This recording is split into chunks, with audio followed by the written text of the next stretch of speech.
ذهبت أربه كل من سار على الدرب وصل في ازدياد العلم إرغام العدا وجمال العلم إصلاح العمل جمل المنطق بالنحو فمن يحرم الإعراب بالنطق اختبل انظم الشعر ولازم مذهبي في اطراح الرفض لا تبغي النحل. Okay, so Assalamu alaikum wa rahmatullah. Wa alaikum assalam wa rahmatullah. Nice to have you on the show. Salah. How are you? Good, alhamdulillah. Salam Sharief. Salah. Okay, so basically, first things first, I want to talk about first how we met, and then we'll talk about something else as well. So, how we met was actually, I found you sleeping in a university prayer room. I was with my friend, and it was the university prayer room was one of the biggest university prayer rooms I've ever seen. Honestly, wallahi, like, I think it's probably the biggest. Probably, It's like a proper masjid. I've It been is there a as well. masjid. Because you did the conference, innit? Yeah. Because what's the definition of a masjid? You pray 5 times a day and you have Jumu'ah. That's true, and yeah. You actually do. Because it's not like a masalla or anything. No, It's it's actually a masjid. considered a masjid. Yeah. That's crazy. Inshallah. So like when I went there, it's got 2 floors. Yeah. And they've got like table tennis. So mad. What have they got? There's a couch, table tennis. Yeah, couch as well. So like, there's a couch, but you weren't sleeping on the couch. You were sleeping on the floor. I was sleeping on the floor. So this was back. I think they have restrictions now, though. I think they have a lot of parents. The restrictions were always there. Is it? I don't know if this should be on camera, but the restrictions were always there. Yeah. So I saw him there, and I was like, this is when he was back in either he was undergrad or postgrad. Yeah. Because both of them took place in London. He was actually from Manchester, and so I was thinking, wait, this is the most awkward time I've actually met you, because I've always wanted to meet you. While you were, because you used to post a lot on Akram Nadwi, and I actually met you also at Akram Nadwi course once in Manchester anyway, on Ibrahim alayhi salam. Okay, yeah. And so like I was like, okay, I finally want to speak to this guy, and he's sleeping. You can't wake him up. So then he got up, and then I was thinking, that's actually quite cool. He's in Qaylula and stuff. So I looked into it, and I was like, actually, this is something the son of the Prophet ﷺ used to do, Qaylula between Dhahr and Asr and stuff like that, and some variations otherwise. So like, then I started following you on social media and stuff. You talk about it as well in terms of your when you have a office, and you slept in your office as well. I don't think a day has passed in the last 6 years that I've not taken a Qaylula. Really? Honestly. Wow. Yeah. I mean, that's an exaggeration, but like you do it so often. If I don't take a Qaylula, I'm so finished. tired. Yeah, honestly. By about 3-4 o'clock, I'm just knackered. So where's like the optimum time? Yeah. Where's the weirdest place that you've done Qaylula in? The weirdest place that we've done Qaylula. There's actually such a variety of places. I mean, we're gonna have to limit it to the UK. Where's the weirdest places in the UK? Because abroad, like, God knows where I've done the Qaylula.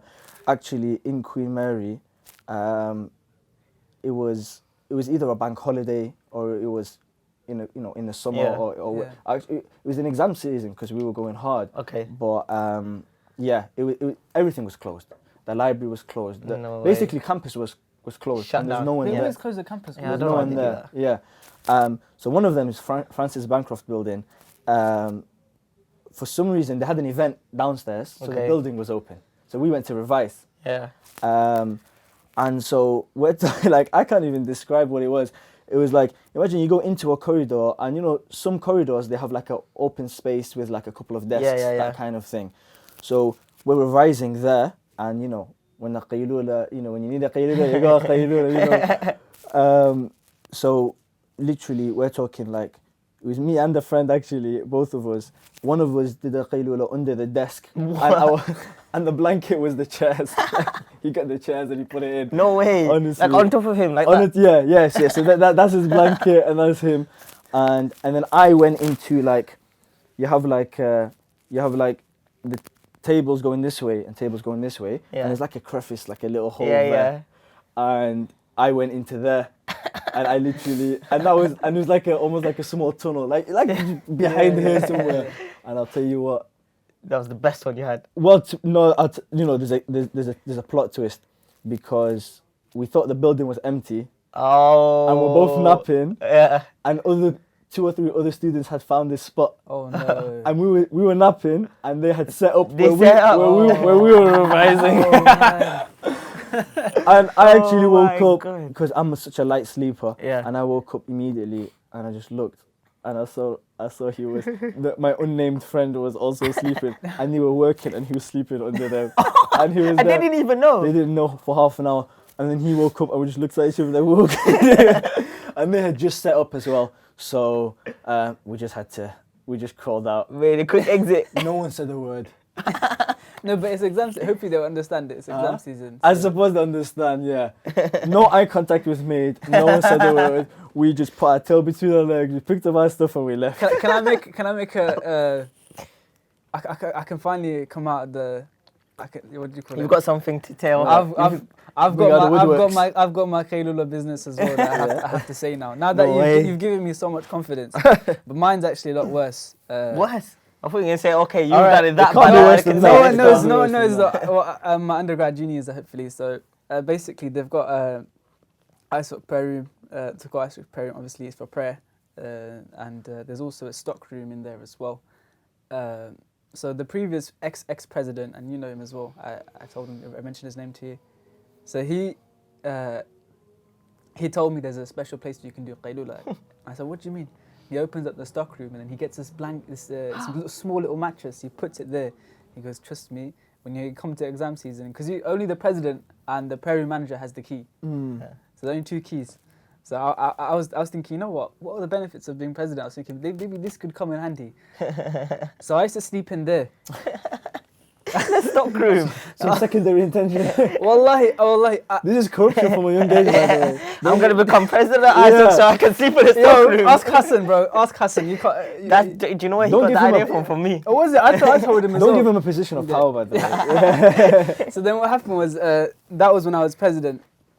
And then basically, when I wasn't president, I got a bit confident. Tried to live the high life. I didn't have access to the storeroom anymore. So, I don't know what I'm saying this. Basically, I used to sleep in the prayer room. So I used to finish my shift, not shift. You slept in the sister section, didn't you? So you know what, yeah? In my year, brothers have done that. Yeah. Do you know, because you can lock the door that comes to the sisters section. So just lock it, no sisters can come in. And nobody's clean on that side, did it? So just to elaborate, no, that did not happen at all. That did not happen at all. But what happened was I slept in the brothers section. Now, this is the bad thing. Basically, there's a cleaner that comes every 7 o'clock in the morning. And this is, a non-Muslim lady that walks in. She's part of the building department. She cleans up and stuff.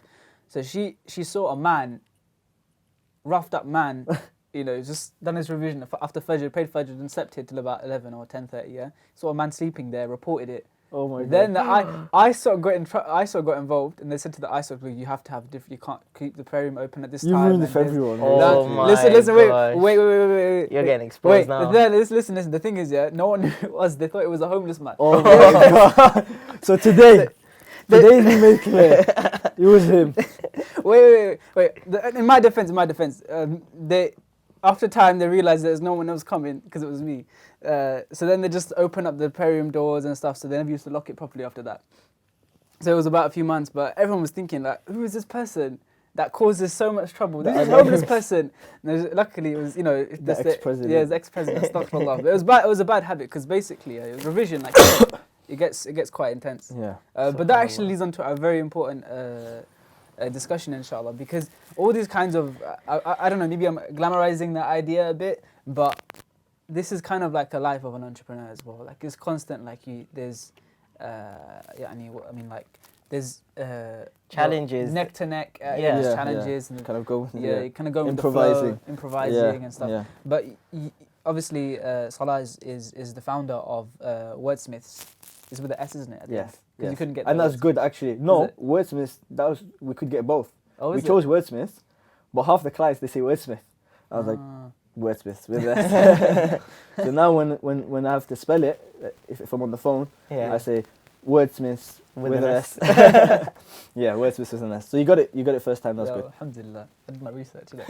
And that is like a proofreading editing service that you provide. Yeah. But I want to talk a bit more deeper. Like, how did that all start? And everyone can see here that Salah is generally a young person. He's still young. MashaAllah, well dressed. MashaAllah, yeah, he's well dressed. So this must have started, while he was still young as well. And so could you tell a bit more about Yeah, sure. I mean, but even before that, you mentioned something, a very good point actually. You mentioned about glamorizing entrepreneurship. And what I say to people is that entrepreneurship, business, very similar to marriage. Yeah, and this is going to get people interested. So now the subscribers are going to... We'll put some hashtags, marriage. Buzzword. Yeah. It's very similar in that, you know, most people glamorize it to the extent that you don't know what you're getting yourself into. But both of them are very highly recommended. Both of them are sunnah. Both of them are rewarded. Yeah. Both of them we recommend people to do if you know what you're getting yourself into. Marriage is not, you know, doing tasbih on your wife's fingers, waking each other. No, that's not marriage. That's not how it is. Nevertheless, with the pros and cons, it's a very recommended thing. Entrepreneurship's a similar thing. Entrepreneurship's not this, you know, this hashtag, you know, making money in my sleep, you know, hashtag, you know, it's passive income, this kind of thing. Entrepreneurship is a serious thing, and especially in the beginning, you're going to be working more than a person working 9 to 5. But if you know what you're getting yourself into, then yes, then I recommend it, and I think it's sunnah, and I think it's a rewardable thing. I think most of the that's really, I think that's a quite excellent comparison, because you can draw a lot of comparisons in the journey of marriage that you have with your spouse. The same thing you would have with your with your it's harder in the beginning. You got nothing, all that kind of thing. But both of those things are glamorized. So I think that's the important thing to make. As for myself, I'm going to be honest. I was never a business-oriented person, ever. Okay. Always more of an academic type of, you know, wanting to learn. Business never entered my mind. You always imagine that you'll be in an office doing a 9 to 5, researching some papers. Well, not that, not that. So not 9 to 5, but researching papers. So being in an office, reading, learning, that kind of thing. Studying basically. Right. But you're just like an academic as well. Well, to be honest, this is most like a self-fulfilling prophecy. So after it happened, then I dressed that way. But no, so I never saw myself as and even today, when I see like aspiring entrepreneurs, I see most people who just want a business for the sake of having a business. They're always stuck in first gear, because they don't even have an idea, don't have a plan, but they just want the entrepreneurship life. I think it needs to come the other way. Definitely. So the way it happened with me is very organic. So it wasn't my intention whatsoever. So I mean, we were talking about this earlier. I finished my master's in a tremendous amount of debt.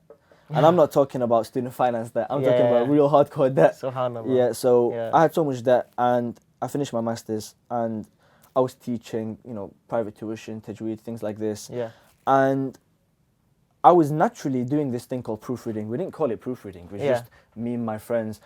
Whenever you submit an essay, make sure you send it to each other before you send it. And mashallah, the standard is very high. Like, these guys are, you know, law students at very established universities, so they're already very intelligent. You're good to find these things exactly. out, So to find a mistake in his work, you're gonna have to look really hard. Semicolon there, of what you know. Can I stop you there? So in terms of ahead. the people that you used to review and stuff, that was from your network, I presume. You know, just friends, like friends. my closest friends, Yeah, like you're one or two people doing only. similar courses and things like Yeah, that. so when we were rising together, Yeah. you know, it's not a good idea to submit an essay before I let my friend read it, and I think most people do that anyway. But now the standard is very high, and also for my dad, my dad's a professor, and you know, he came to the country on a PhD scholarship. So that's how he actually came. He came like 29, 30 years ago on a PhD scholarship. And I speak to him in English now, so English is the norm. But when you come to a country at age of 29, your grammar is never, like, that's it. Of course, It's almost impossible to fix that. So although he had the credentials, whenever he'd apply to like a promotion or anything like this, it would get rejected before the interview stage, because the application, it didn't look that didn't presentable. look so professional. Exactly. So they'll see that he's got all these qualifications, but then it's presented to them really. Exactly. So he would always get rejected at the first stage. Then once he just asked me to check over a document, and he was so surprised, like, this kid did a good job. Then after that, to be honest, to my regret, he made you do everything now. Everything. We're talking like 12-hour shifts. He'd bring me to his office, like, he works at Stockport College. Like, he'd bring me to Stockport College like on a weekend. I'm like, okay, let's get on with this like 50-page document. I would edit it. I would paraphrase it first, then I would proofread it. Oh my gosh. I didn't know any of these terms. I was just doing this work. Do you do that like just instinctively? Well, he just said like rephrase this paragraph. Yeah. That's paraphrasing. Yeah. So it was organic, like that's what exactly. you're saying. Yeah. So I was developing these skills. Hashtag, birrul walidain. You get blessings in other ways. So then when I finished my masters, I was thinking, people might pay you to do this. Yeah. So I just made a Facebook status, and it wasn't even a page. It was on my profile, just a normal Facebook profile, and I just said, whoever needs any proofreading work, you can send it to me as my email, salahsharief@hotmail.com. It wasn't even a work email. And the thing with proofreading, with editing and proofreading, it's about trust. The market is about trust. So people are willing to pay anything, but they're not willing to pay to a random website, not knowing whether they're going to get the document back, not knowing whether they're going to get a refund if they're not happy with the work. Right. So the people are very skeptical of these websites. Is that why sometimes like prices for these kind of services are quite high? Is because you want protection in case somebody might take your work and actually use it under their own name? Exactly. But even then, with those high prices, how much protection have you got? With any website, you can take them to court, but that's never going to happen because the court fees are going to cost more than the actual document that it's worth. So it's based on trust. But people saw, Salah Sharief, I know him. He's a good guy, I guess. I'll send my work to him, right? So people will send their work, and alhamdulillah, I didn't know what the industry standard was, but alhamdulillah, it was better than the industry standard because people would send work and they'll keep sending and they'll recommend within a week. So they were finding that actually what you were doing was quite good, Yeah, and within a week people were sending, like, I was getting 2 or 3 documents. And I thought, hang on, this price is too low. So I increased the price, and then within a week I was getting 4, 5, 6 documents. Wow. I increased the price again.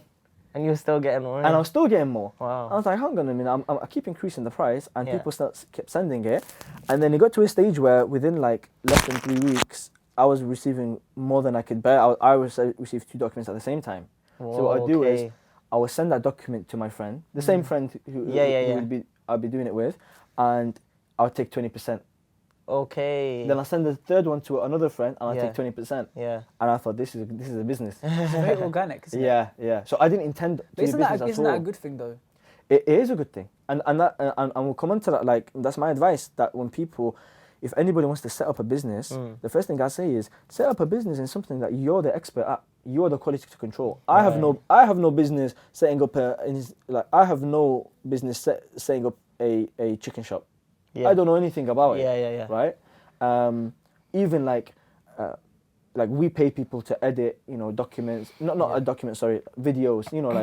Media editing. Right?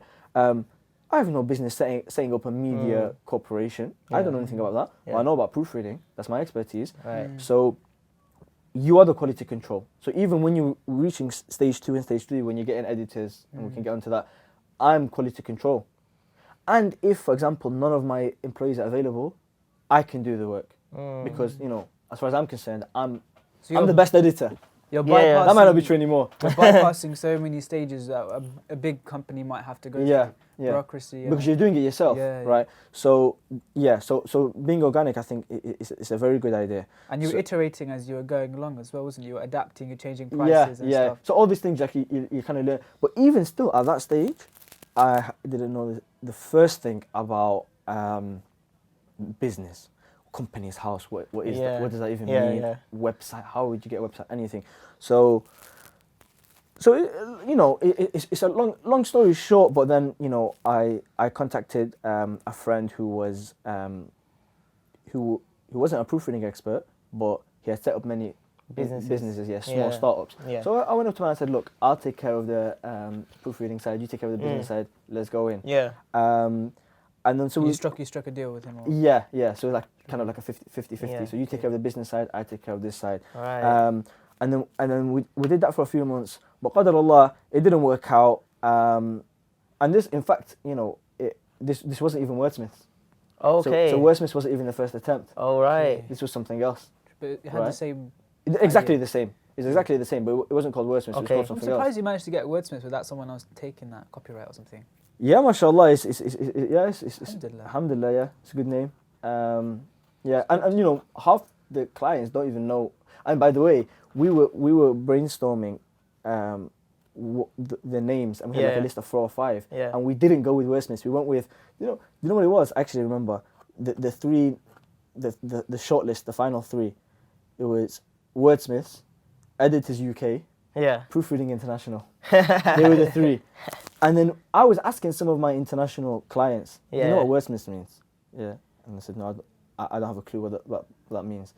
Wordsmith, master of words, like a blacksmith, like an ironsmith, you got a wordsmith, right? So people who get it are really impressed. Most people don't get it. So I said, oh, do you know what? People don't get it. So we actually, we bought the domain for Editors UK. And we set up Editors UK. And subhanAllah, I don't know, it was something inside me, like 2 days later, I just turned around and I said, look, I can't do this. Editors UK is that sounds dry. Yeah, wordsmiths, let's go with wordsmiths. And that goes to show, like, you know, it's not necessarily about the meaning, like not everyone has to get it. Yeah. Like Costa, what does Costa mean? What does Starbucks mean? It's about the branding. It's about the branding. So in the end, alhamdulillah, we went with Wordsmiths. And it was so much better than Editors UK. SubhanAllah, I don't know how we went with that. It's funny, hindsight, you look back. But yeah, so it was something else, but we had different business mentalities, and to be honest, all the pieces of advice that I have now, like whenever I do a workshop on entrepreneurship, and if I'm giving a lecture on entrepreneurship, and like I made a LinkedIn post saying, you know, these are the top 5 things that, you know, pieces of advice that I'd give to people wanting to start a business. All those 5 things I gained from that. That those experience. 6 months. Yeah. That year. Is it because of the struggles between? Yeah, because in my opinion, everything was being done wrong. Yeah. And so then my advice is, you know, how to do it right is the opposite. Yeah, basically just don't do what I did. Don't do what we did. And then when I ended up making I just left it there. I gave him the comment. I said, look, you can take that. That's fine. I'm going to do my own thing. Yeah. But you learned from him some.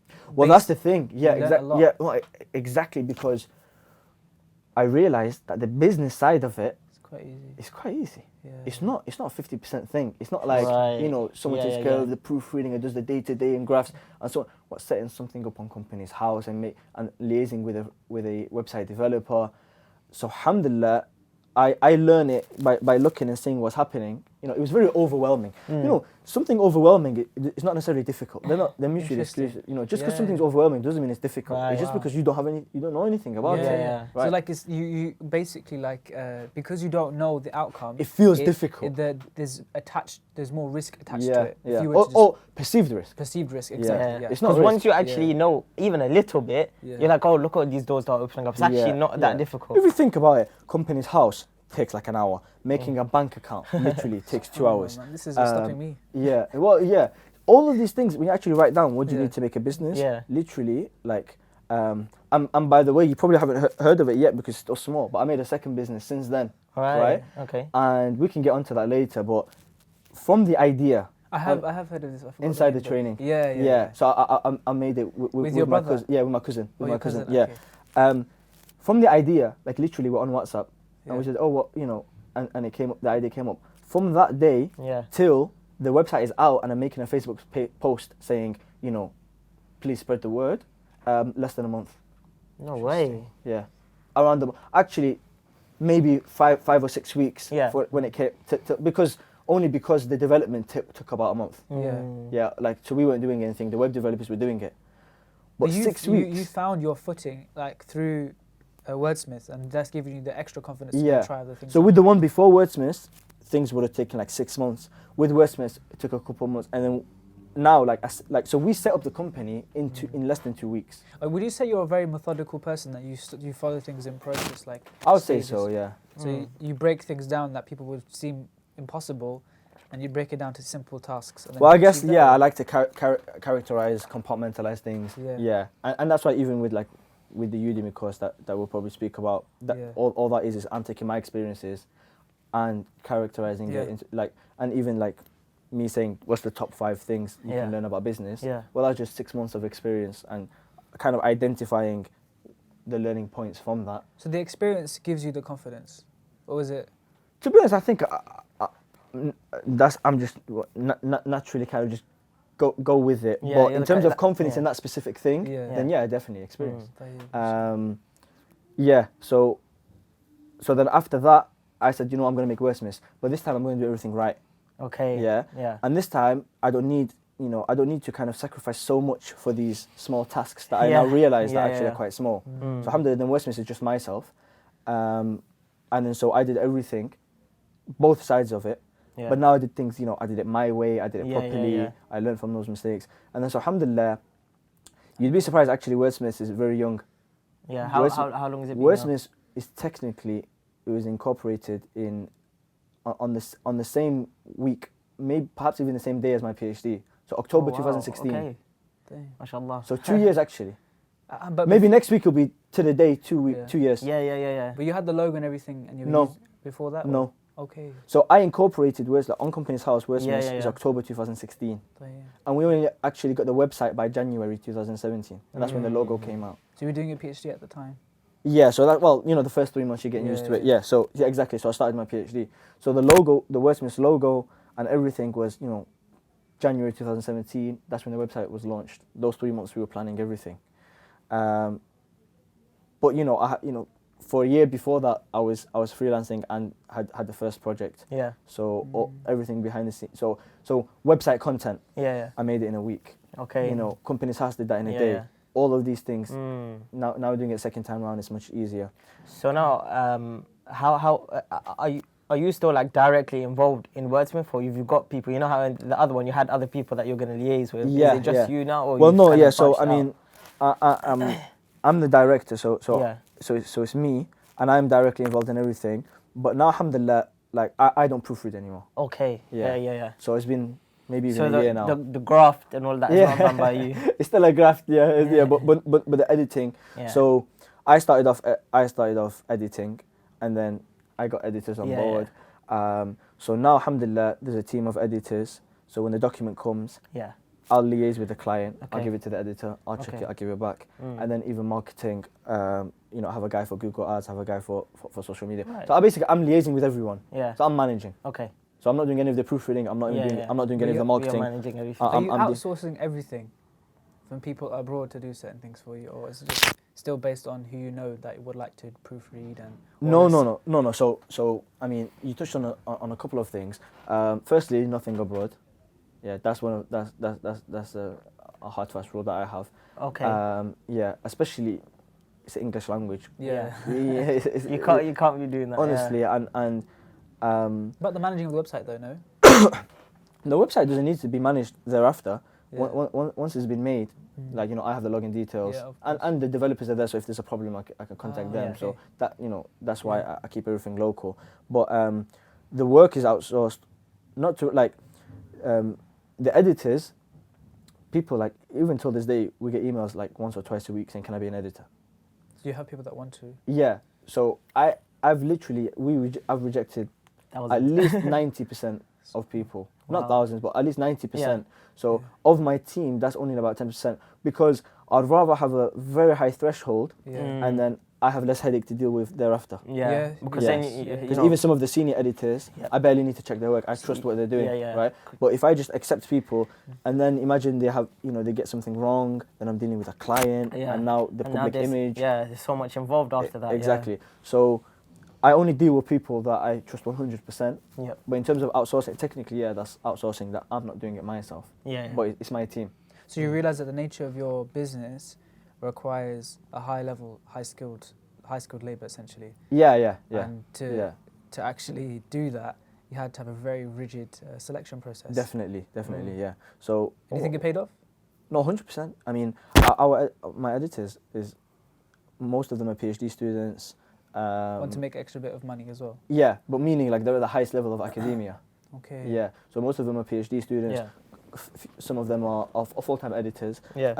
But most of them PhD students, and like, you know, although I don't make it a requirement, but they're all Russell Group University. I don't make that a requirement, but like meaning like top 5, top 10. Yeah, because at least you know that there's some sort of standard I could cut into rather than having to look into everything. No, exactly, and you know, and this reflects our price also, and it's related to our price because, you know, basically, we're indirectly going through the pieces of advice that I have for entrepreneurs, and so I might as well say in order then. So the first thing that I have is that what I mentioned is that do something that you're an expert at. Yep. So then you're the quality control. So then you can, you know, you're the last line. You're at the bottom. So if anything goes wrong, you can take care of it, right? So imagine I have a business with I have a media business, and my cameraman's ill. Yeah. And I have a very important client. Yeah. I don't know how to work a camera. What am I gonna do? I'm in trouble. Yeah. But now imagine somehow all my editors simultaneously became ill, and I have a huge client. Yeah. No, I can drop what I'm doing and I'll edit it. You can do that, yeah. Because I'm an editor technically. Yeah. Right? So that's the first piece of advice. The second one, and to be honest, this is the most important. This is what I open with usually when I give advice to people. Is it about price or? No, that's gonna come. But the most important piece of advice I give to aspiring entrepreneurs is the sentence, I'm gonna let it run on its own. Yeah. I'm gonna let it run itself. Delete that sentence, lock it in a box, and don't return to it for at least 3 years. Take that out of your mind. Businesses, they don't run themselves. Okay. There is no such thing as passive income in that sense. Businesses don't run themselves. What do you mean when you say, I want the business to run itself? You're saying, I want someone to run it for me. Yeah. Even now, like yeah. whatever, Microsoft, Apple, the CEOs, they're not running it, Yeah. but they have employees. That business is not, imagine every single employee stopped working, the business can't run. Yeah. So it's being run by someone. So what you mean is, I want someone to run it for me and I want passive income. Okay, for someone to do the work for you, you're gonna have to pay them. And you're a startup, you don't have enough money to pay them. So that means they're gonna do it for free. Why would anyone do any work for you for free? Yeah. Meaning you're gonna have to do it yourself. Yeah. Basically, do it yourself. The more you think about, like, the more you envisage the future, that say in 5 years I want it to run itself, in 3 years. And when people ask me now, they say, oh, when's Westminster going to run itself? I say, look, don't talk to me about that. Yeah. It'll run itself when it does. Yeah. But the more I think about it, you're distracting yourself from Right. actualizing that goal in the first place. Yeah. So you are everything. Wouldn't you say that's more micromanagement, or is that not? No, I mean it from the perspective of you are running everything. So you are the customer relations manager. You are the accountant.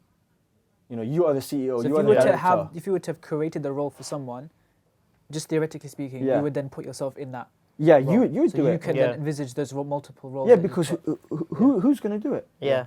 Interesting. I like that. Yeah. You get it? Yeah. You have to do it. And then, so now, for example, editors. I have editors. I don't edit. But that wasn't the plan. Meaning, perhaps on a grand scale, you have a 10-year plan. It's there. Yeah. But I'm not thinking, oh, when's the day going to come where I don't have to edit? You're just gonna I'm just throw editing. yourself into Yeah, it. I'm You're just doing gonna it. get done with it. You know when they say the football managers every week they say, oh, you're going to win the league. No, we're thinking of West Ham on the Saturday, one game at a time. No, they say that for a reason. It's true. Yeah. That's how you need to take it, and that's with Yeah. anything, to be honest. Yeah. That's very true. I was going to say, to draw a parallel onto that point, because subhanAllah, that's a really good point. The reason why I think it's a really good point is because a lot of people have this perception, just generally in terms of life, that they'll hit a certain age, then they'll be like sort of coasting, they won't be doing much work, they'll be raising kids, and they're sort of like thinking life like a very simplistic way. Yeah. And that kind of like ties into that point that you mentioned, that always be thinking about, always think ahead, always plan ahead. Yeah. About, this business is not going to run by itself, it's still going to require me. And that kind of ties in a bit towards sincerity as well, because you don't want to do it just for the money. Yeah. I mean, money is there, but you're doing it because this is your livelihood. Yeah. And then if it does come, khalas, it comes. It's, alhamdulillah, it's a blessing from Allah that you're no longer part of that. You're not editing, and that's the case right now. You're no longer editing. You're having other people to edit for you. Yeah. So that's a sign of some sort of success from Allah. Alhamdulillah. Because, as you said, people are aiming for, and generally in life, people are wanting, they're waiting for the ease. Yeah. Yeah, the ease after the difficulty, but it doesn't come. The bottom line is and this is not in this life. Exactly. Irrespective of business, there is no ease. Yeah. Like Imam Ahmed, rahimahullah, when he was asked, when do we rest?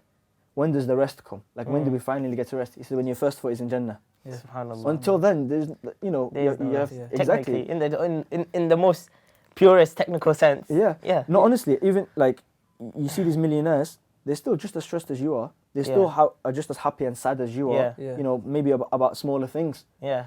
And even it's the same advice we give to people getting married. Also, is like it's not like oh, I can't wait till I get married. Then every single And even as students, as you know, I can't wait till I get graduated. Then I'll be alright. Yeah. Let me just get that first graduate job. Yeah. Let me get that first promotion. Yeah. When I get kids, I've got my semi-detached house and I've got my car. Then alhamdulillah, then something else. But I think to kind of like balance the discussion, you'd say that they should set small goals like that, but just don't think it's always have a 5-year plan. No, but just don't be under the impression that it's easy. There's no ease. You know, there's something really interesting as well that my local ustad was mentioning once in a class. He was talking about Surah Al-Fath, about how it's talking about the victory. Yeah. And then it talks in the surah, it talks about the incentives. Allah subhanahu wa ta'ala is giving incentives out. Allah's going to forgive you, Allah's going to do this if you do this and stuff. But then when eventually Fath al-Makkah actually happens, this is much more down the line. إِذَا جَاءَ نَصْرُ اللَّهِ وَالْفَتْحُ, Allah talks about just make tawbah. You know? The last of us make tawbah. So like, even though they have now, done one of the most important aspects is finally come back to Mecca. Yeah.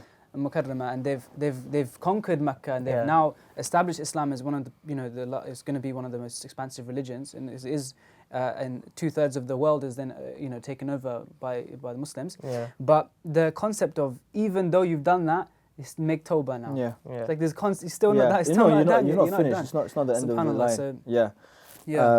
And that ties into our next point. Alhamdulillah. If that gives me the opportunity. I know we could talk so much about wordsmith. Hopefully that will come in. Yeah, inshallah. That will come in. Did you finish your point? Well, just to summarize. So we said, No. Yeah, to summarize then, we said, you're the quality control. Yeah, exactly. So do something that you're an expert in. Yeah. Okay. And things are not going to run themselves. Yeah. So be prepared for the first. Basically, for the first 3 years, you're doing everything. Then after that, so as we said, I was editing.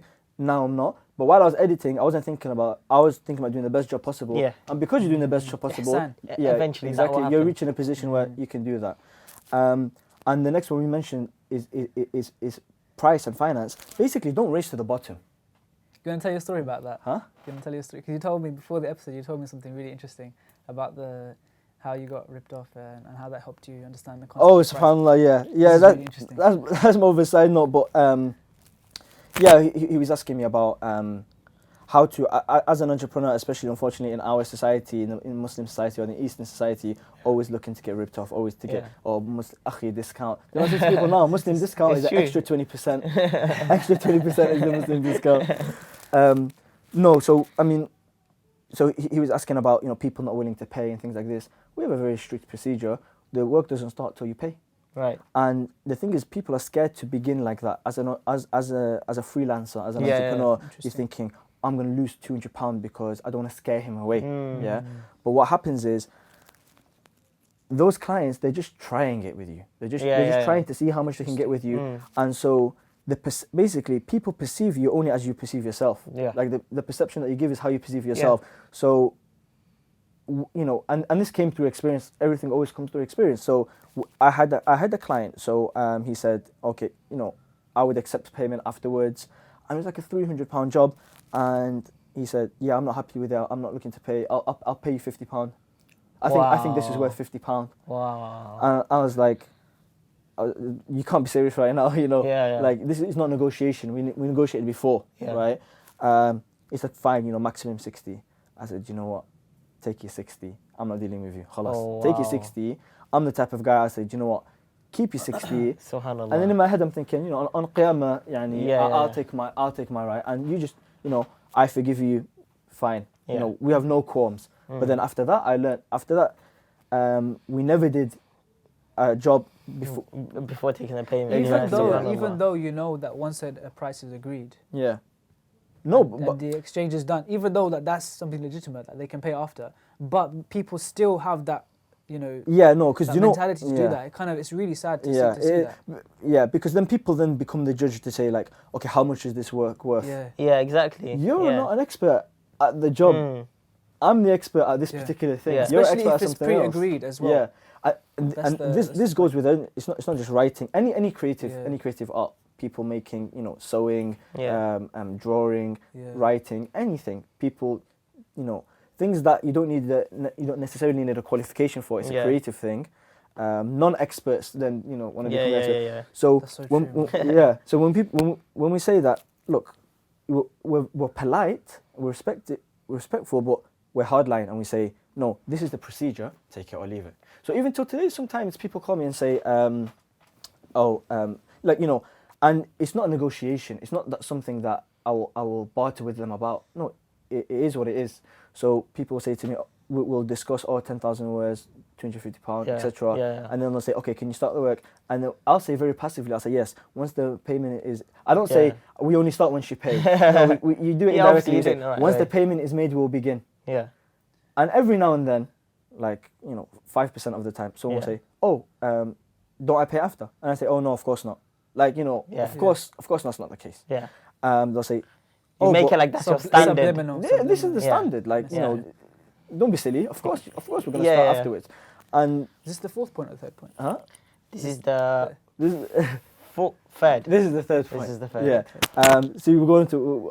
I'm going on too long. No, this is perfect. This is perfect. Alhamdulillah. So I and they would say, oh, can't I pay after? I said, no, of course not. And they'll say, oh, but you know, other freelancers, they do it after. I say, look, you order something on Amazon. Do you pay first or do you get a document first? And then they say, okay, and then they'll pay. Yeah. But the same person, had I said, oh, or maybe half an hour, half before, or they'll say, shall I pay half an hour, half before? I say, look, no, I don't, you know, with all due respect, this is take it or leave it. Yeah. Then the perception in their mind is that, okay, this guy's in a position, he's in a position where he can reject it, so he doesn't mind losing out on £200. Yeah, that means he must actually have other clients who are willing to pay that. Yeah, and that is the case. And therefore, his quality must be good, and I want to stay with him. Exactly, and it's a cycle, because for that reason he then submits the document, and therefore you are in a position where people are paying you. Yeah.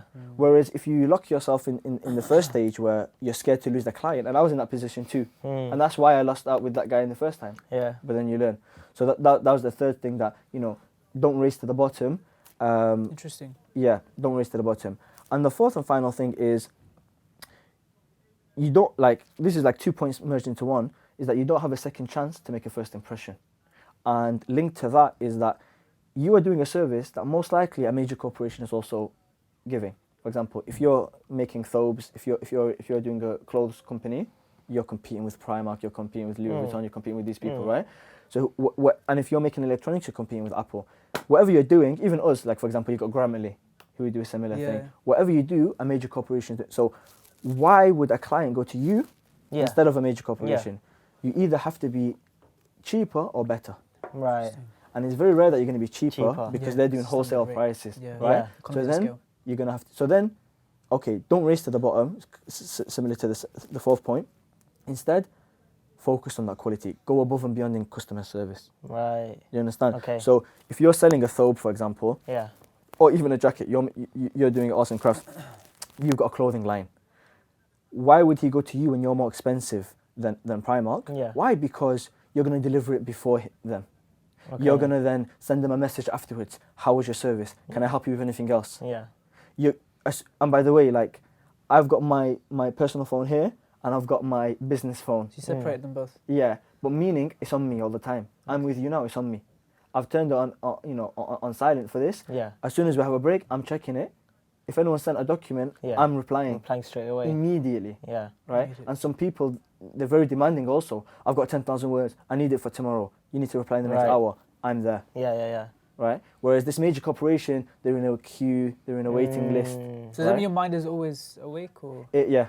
Do you think that has a toll on your health, or? Well, it's a give and take. For example, I'm here with you now on a Monday.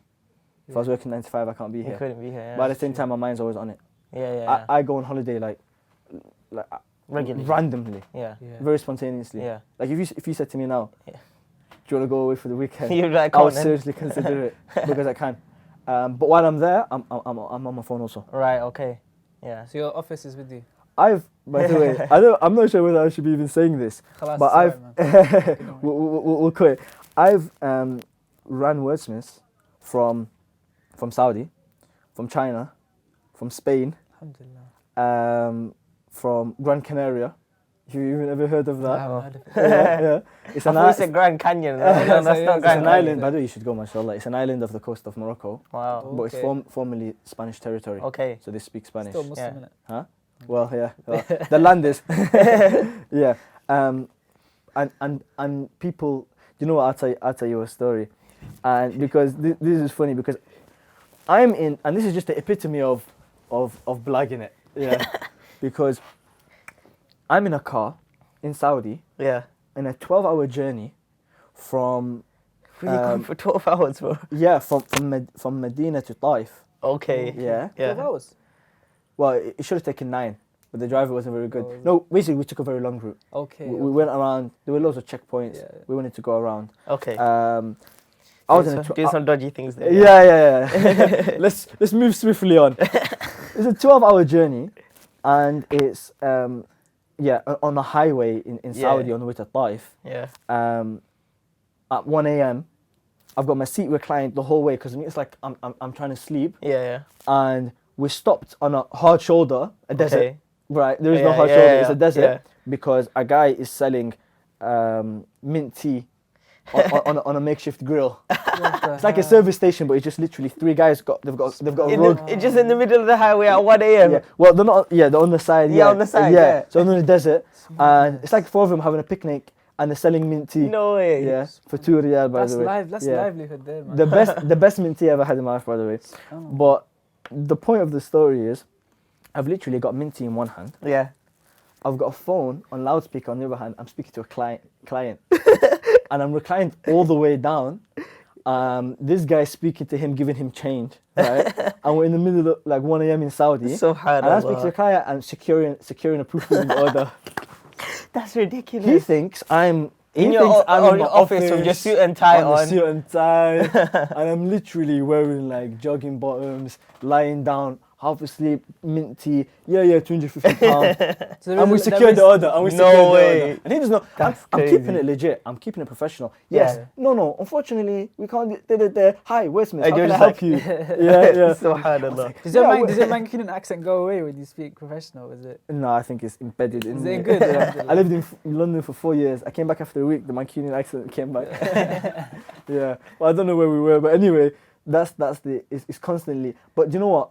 Most people they can't handle that. They'd rather just have a paycheck and say, and after 5 p.m. that's my time. Yeah. But I'd rather live like this. Okay. I wouldn't have been able to be in Taif had I had a 9 to 5. So you're saying this kind of lifestyle that usually happens to entrepreneurs in the sense that it's quite spontaneous and it's here and there. Yeah. Would you say that's not for everyone then? Of course. No, of course. I wouldn't say it's not for most people. It depends on the person. Can I interject? Yeah, I would argue that. I mean, this is a bit controversial, but I'd argue that it's for everyone. In what way? Go I on. mean, everyone has to have. I have a reply, but go on. I think that this 9 to 5 lifestyle comes from the times when there were, factories. Yeah, and industrial stuff like that. revolution. Industrial revolution, and this concept that if you're in an office 9 to 5, you're gonna somehow increase the productivity of the job. Yeah. Whereas if you were to have scattered hours and you were to have sort of livelihood, for example, you lived close by and everything was easy for you to go to, and you could sort of like choose your schedule based on your life and your family and stuff like that, then you're more likely to have better productivity. I agree, but come to a different conclusion. I agree from the perspective that you're saying 9 to 5 is too long of a working day, and it's too much like cattle based on, basically it's based on the model of the Industrial Revolution where you're actually working. It's not creative thinking. So I agree. So you can change the format, 9 to 1 maybe, 7 days a week maybe. So the format is wrong. However, it doesn't mean that they're fit for the entrepreneurship life. Why? Because let's be honest, most people they're happy with, I don't know. You have to phrase it in a. You can't say mediocrity. You stopped me. No, you have to phrase it in a politically correct way. But most people are happy to settle. Let's be honest, and that's not criticism. That's some people like. It's fine. A Sahabi came to the Prophet ﷺ and said to him, "Ya Rasulullah, give me the fara'id, and I'm not going to do anything more than the fara'id. Will I get Jannah?" The Prophet ﷺ said yes. Yes. Yeah. If we're talking entrepreneurship mindset, he should want to do sunnah, he should want to memorize the Quran. He said, look, give me the fara'id and leave me alone, and would I get Jannah? And the Prophet said yes. So, and subhanAllah, on that note, like we can look to be active, we want to go above and beyond, even as Taalib al-ilm, we want to be ulama, we want to be businessmen. But that doesn't guarantee his Jannah, whereas this guy, he could be a bit like 9 to 5, come home, treats his wife nicely, Parents, smiles to children. his kids, Yeah. prays 5 times a day, It's true. fasts Ramadan. He's in Khalas. Jannah. That's He's Jannah. okay. Jannah is Yeah. there for him. I agree. So sometimes we think too far beyond. We think too far outside the Yeah. box when really, Jannah is just obedience to Allah If, subhanahu wa ta'ala. if there was an opportunity where entrepreneurship was more widely available, in the sense that you could be an entrepreneur without the crazy shifts, because the world that we're living in this capitalist system, it does sort of, the odds are stacked against entrepreneurs Yeah. to make it, because they have to put in more effort, Yeah. because they're corporations and bigger organizations with Yeah. economies of scale. So like, if there was an opportunity where there was like public places where people could trade in the markets, and they wouldn't have to pay for rent, Yeah. and these kind of concepts that were in the Medina and how the economy was in Medina at the time, then there would be more incentive for people to have their own small stores and stuff like that, Yeah. live comfortably, even though they might be. Would you consider them to Yeah. be entrepreneurs or no? Well, the thing is, I've never called myself an entrepreneur. Yeah. Anyway, I'm like Okay. I'm a business owner. I mean, I suppose when I made the second business, then I was like, it's you like, know oh, what, yeah, I'm I might be now. Yeah, that's how I see it, and Yeah. that's my made-up definition. That Yeah, yeah. A business owner is a business owner, but when you're constantly thinking of like business projects, that's like an entrepreneurship mindset. Yeah. mindset, So I say yeah. like they're business owners. Technically, this dictionary definition, they're entrepreneurs. Yeah, yeah. I agree. I would say that more people who are in two minds would venture towards it and become successful, but it still doesn't mean that the bog standard Joe, the standard guy would like look. Yeah, I Put know it what you this mean way. there, yeah.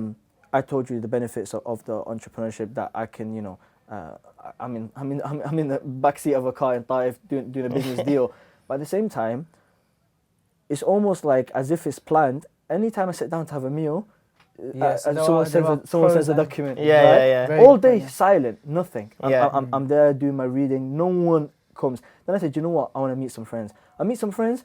3 people send documents at the same time. Subhanallah. 3 people send documents at the Yeah. same time. That means I have to deal with 3 editors. Yeah. For some reason, 2 of them are suddenly busy. That means I have to find 2 other guys. Subhanallah, yeah. At the same time, another client is asking me about a previous work. Yeah. He thinks there's a problem. I say, okay, let me deal with this guy. All happening at the same time. People don't like to deal with that at Yeah. 9 p.m. At 9 p.m. Yeah, subhanallah. So at the end of the day, look, there's a give and take here. Yeah. Yeah. You've got your reclining in your chair in 1 a.m. in the desert and sipping Yeah. your Egyptian, Yeah. mint tea, whatever it was, right? But on the other hand, and then you could see the other side, Yeah. whereas somebody has a structured 9 to 5. They work those hours. They come home. Yeah. They don't have to worry about what's at work until Exactly. the next day. No, exactly. Yeah. That's But true. there's a give and take here, because obviously give for and this take, person with yeah. the 9 to 5 and the schedule timing and whatever, it's like, but in that 9 to 5, what if I wanted to go on holiday? I can't choose my hours, So etc. he's got his annual leave. He's got that he'll think about. Exactly. I don't yes, think about you annual don't have leave. to think about that. Yeah. You could, as you said, you Yeah. could spontaneously go on holiday, Yeah. etc. But he's more stable. Yeah. He's got Yeah. a paycheck at Yeah. the end of every month. But what then- if our orders go down? What am I going to do then? So But it's you've give got and exactly take. what you described now, where it's like, I want to sit down and have a meal, then No, boom, exactly. 9 p.m. and all of And this I comes keep my out. phone, and this goes back to like the quality, like the customer service, because I keep my phone like on vibrate. This Yeah. one's on silent. This one's on vibrate. Yeah, 'Cause that's And the that's more Yeah, important to and you. I'm on a live, and I'm a light sleeper. So I'm there sleeping, and I'll get a message at 11 p.m. and I'll go like this and I'll answer, and we have there's a live chat on Yeah. on Oh, the the website. feature, Yeah, website, it comes yeah. to my phone, Okay. so they think Yeah, there's some guy in the office and the time. Again, it's 11 p.m. I sleep early as well, so I wake up, I'm answering him. Another person messages at 7 a.m. I wake up, I'm answering You know him. you can get someone to do that for you from abroad though. That can do that kind of stuff. Yeah, so that is that in my opinion, in my humble opinion, yeah, and you can feel free to disagree, but I feel like this is venturing towards what we mentioned about letting it run itself. Yeah, they run Okay, itself so and you not don't taking want the to do colleague. that. I don't plan to do this forever, Yeah. but this is the stage that I'm at right now. Yeah, yeah. Okay. Why? This- Because put it this way, he does not care about your company the same way you care about your company. That's true. He's getting paid regardless of what happens. I'm thinking, if I don't answer this, I could lose £200. Not just the £200, but that's a customer. Now the brand image will be increased. Exactly. Plus That could potentially get the way you that so you many respond more. as well. Exactly, The way yeah. that you respond. No, yeah, exactly. So he can be a customer for 4 years. Or sometimes a customer will only use us once, but he'll recommend us to someone who will use Yeah. us for the next 5 years. Yeah. Right? Interesting. So the brand image is increasing. I'm there speaking in the best way. I'm not looking to make typos. Yeah. I'm looking to... He's just going to do the minimum that requires him to keep his job. And to get that money. Not bad enough for me to sack him, Yeah. but good enough for me to be happy. Yeah. No, good enough's not good enough. Yeah. I want to be 10 out of 10. You want excellent, Yeah. 10 out of 10, 11 out of 10. Yeah. So, so when would we reach that? When I'm happy enough that we're earning enough where I can pay. First of all, I recruit someone specifically that I think he is mentally has ihsan in everything he does, and I'll pay him more than the minimum, and I'll give him some commission, and we'll reach an agreement. Yeah.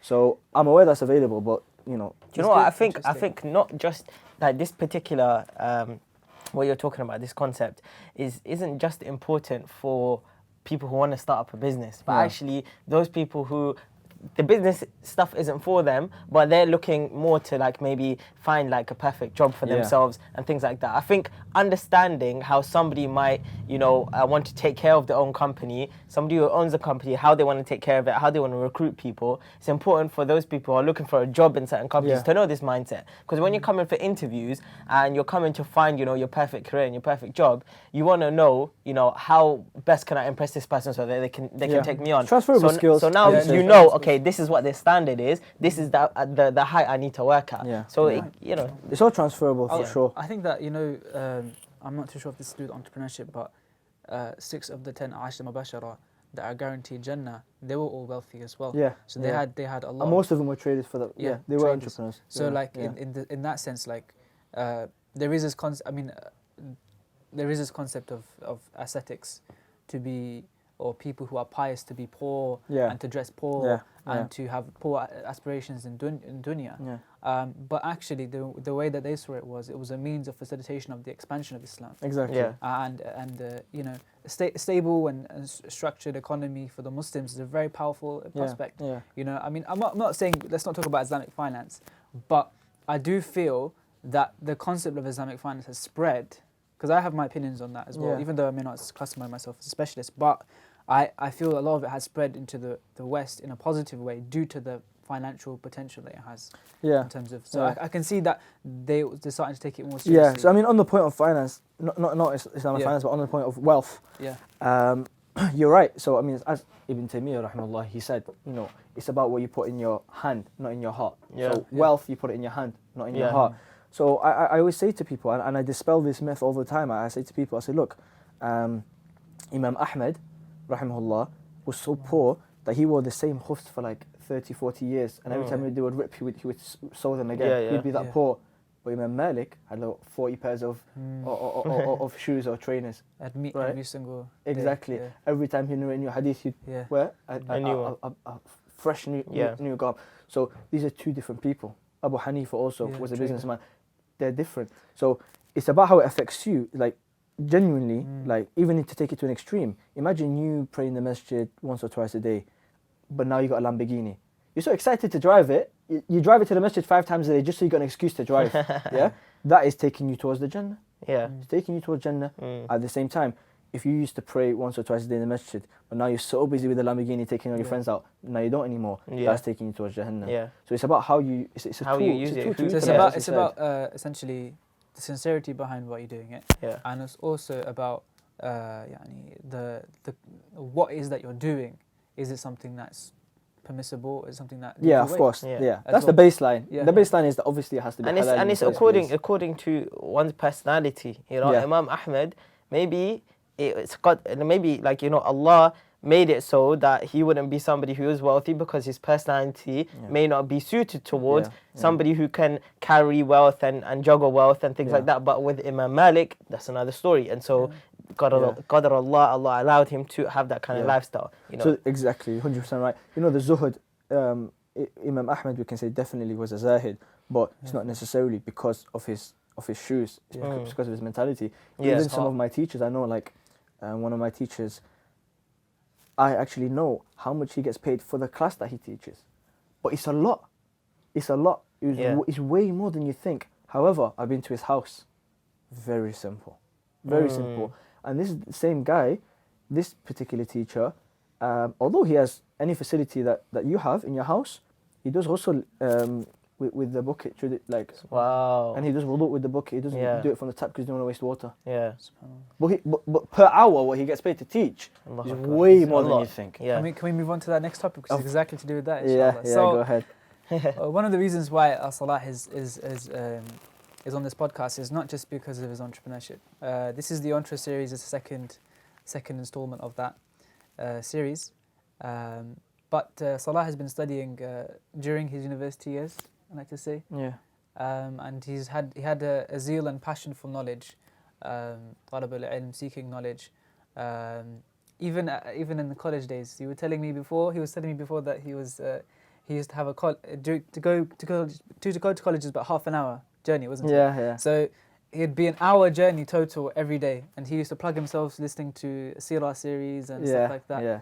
Less serious, more casual, serious, you know. Yeah, but it planted the seed of actually taking it serious. So when you eventually made the transition to study in London Sharif, from Manchester Sharif, in the Islamic State of East London. Yeah, the Islamic State of East London, in one of the most pious ISOCs, mashallah. Yeah. He kind of like found his footing, I'd say. Yeah. Is it fair to say that you found your footing? Yeah. So I think it's the level up. Like in college, it was more like seerah, you know, passively listening and stories about the Sahaba and things like this. But then when you get to university now, you've got opportunities now to attend more serious classes. Yeah. So yeah. And then you started to. Where did you start first studying? Was it part of the ISOC or? Yeah. So I'd say if I think back, the first ilmi class, meaning not just a heart softener, but actually studying a fiqh text, was facilitated by the ISOC. Okay.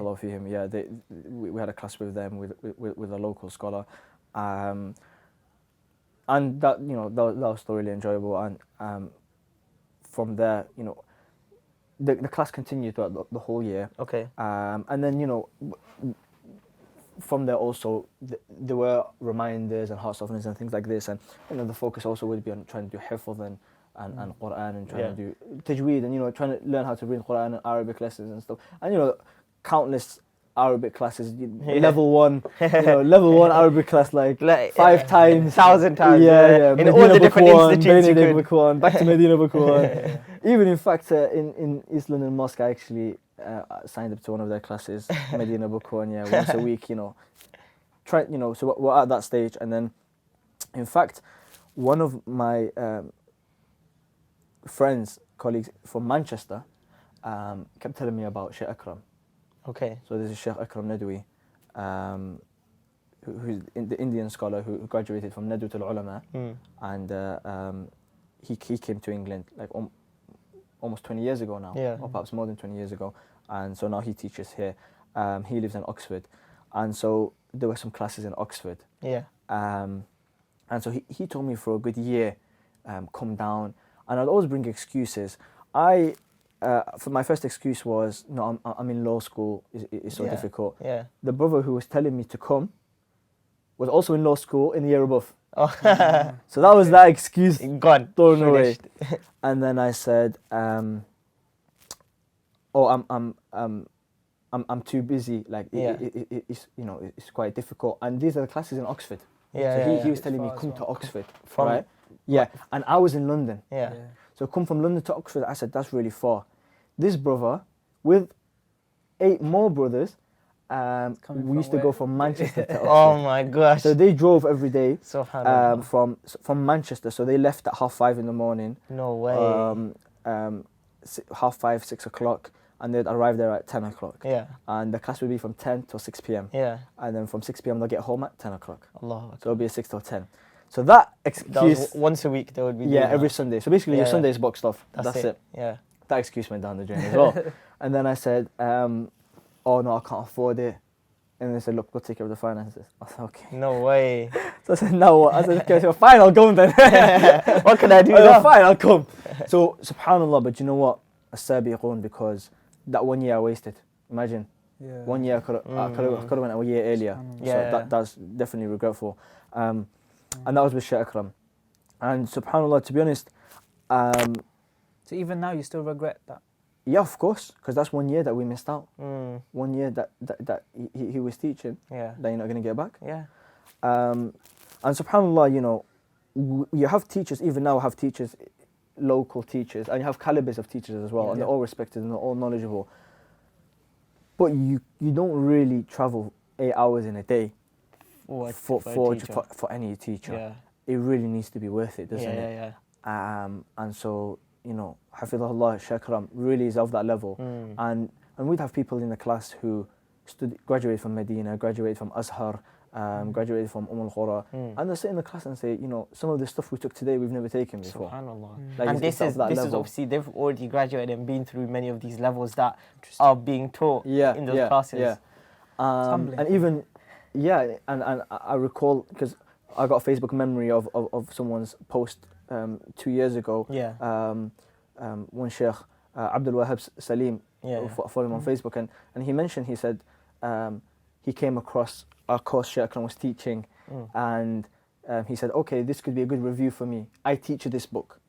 So I teach this book, and I've taught him more than once. So I'll go there and I'll review it with him, because that's what good teachers do. They constantly review. And he said, by the end of and this was like a 2-day course only, it was a seminar course. And he said that by the end of the 2 days, I was like, I know nothing. You know, I learned more in these 2 days than all this time I was teaching it. That's crazy. Because it's the perspective. That's the thing. Like, sometimes we think, oh, we study for 5 or 10 years and we'll graduate and we'll learn a particular book. But it's not about the book. It's about the perspective. Yeah. It's that those. First of all, all, how is the knowledge in that book being extracted? Exactly. So it's not just about the decades of scholarship, which it is about. That's the main thing, is the decades of scholarship. But also, it's like you mix the decades of scholarship with an incredible mind. Urbani. Yeah, you mix them together and you're gonna come across unique people. So, like even contemporary issues that we have, or topics like, for example, I'll give a topic like da'wah. Like even in Queen Mary, in my undergraduate, we used to be in a da'wah store. We used to give da'wah all the time with the Ayra booklets, and we used to really go in with that. We used to make videos also, and then you come across like a Sheikh Akram perspective. And you think, subhanAllah, I didn't come across this perspective all these years of giving da'wah. And then it corroborates with your life experiences previously. And I think, hang on, that's actually true, because I experienced that myself. Anecdotal experience by itself is not really enough for an argument, and sometimes theory is a bit too abstract. But when you join the two together, you think, you know what, this is a haqq, this is a good argument that he's coming to bring. And like on this particular topic, he mentioned, like for example, da'wah. He says, you can't prove Islam. There is no proof for Islam. And you're thinking, hang on. Oh, what's going on here? and he's not controversial for the sake of being controversial. He's a very low-key person. But he says, look, you can't prove Islam. If there was proof in Islam, it wouldn't be a test in the first place. All you'd have to do is give someone an equation, and you know, you'd give them that equation. They'll solve it, and they'll become a Muslim. There's no such thing as proof in Islam. And I think I tried to wrap my head around this. Then I thought about my own life experiences. People that, for example, would go through the whole God's existence, oneness of Allah, revelation and prophethood. And I would stand with someone for 90 minutes. On more than one occasion, on many occasions, I would stand with someone. And this guy's taking 90 minutes of his time, a random guy. I picked him on the street and I'll say, giving da'wah to him. And I'd go through everything with him. And I'll recap. I'll say, so based on what we said, does it make sense that the universe couldn't have created itself? And he goes, based on what you said, because, you know, the chicken and the egg and and the sniper, all the analogies. We had all the analogies. Following on from that, based on what we said, does it make sense that there can only be one God? Yes. Does it make sense that there needs to be a prophet? Yes. Does it make sense that the Quran? Does it make sense? So I basically went through the 5 pillars of Islam. I went through the six pillars of Iman. Does that make sense? Yes. Okay, mashallah. You're a Muslim. Do you want to be Muslim? No, I'm alright, but thanks for the time. And I'll be like, Allah, I just spent 90 minutes with you. You said yes.